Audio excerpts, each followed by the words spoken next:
Il n'aimait pas courir les rues, à danser sur les places publiques, à s'installer sur les chevaux de bois, à profiter de la cohue pour pincer les femmes.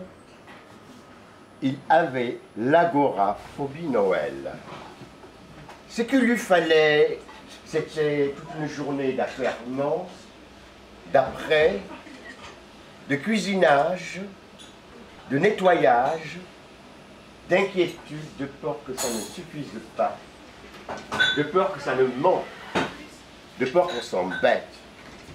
Puis le soir, une petite église, pas intimidante, qui se laissa emplir bienveillamment par les rires, les chuchotis, les confidences, les déclarations amoureuses, les médisances et la cacophonie gutturale d'un chantre bien d'attaque et aussi de gais copains et de franches luronnes. Et des cases aux entrailles riches en succulences et pas regardantes. Et l'on s'y planque une vingtaine. Et la rue est déserte et le bourg n'est plus qu'un bouquet de champs.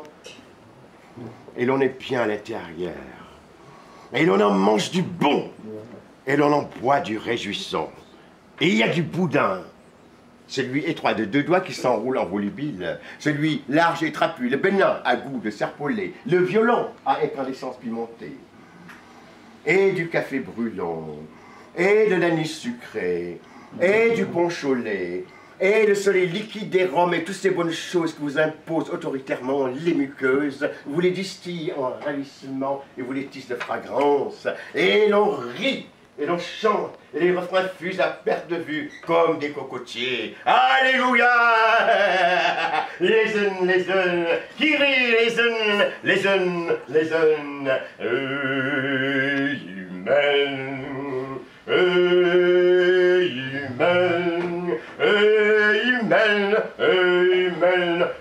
humaine, et ce ne sont plus les bouches qui chantent, mais les mains, mais les pieds, mais les fesses, mais les sexes, et la créature tout entière qui s'est liquéfiée en son, voix et rythme.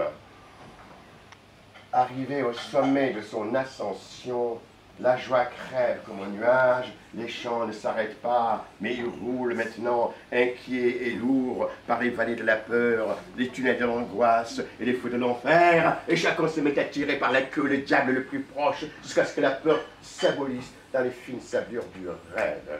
Et l'on vit comme dans un rêve, véritablement, et l'on boit, et l'on crie, et l'on chante, comme dans un rêve, et l'on somnole aussi, comme dans un rêve, avec des paupières en pétales de rose. Et le jour vient, velouté comme une sapotille, et l'odeur de purin des cacaoyers, et les dindons qui écraignent leurs pustules rouges au soleil, et l'obsession des cloches, la pluie, les cloches, la pluie qui teinte, teinte, teinte, teinte. C'est bien mes Césaire. Merci.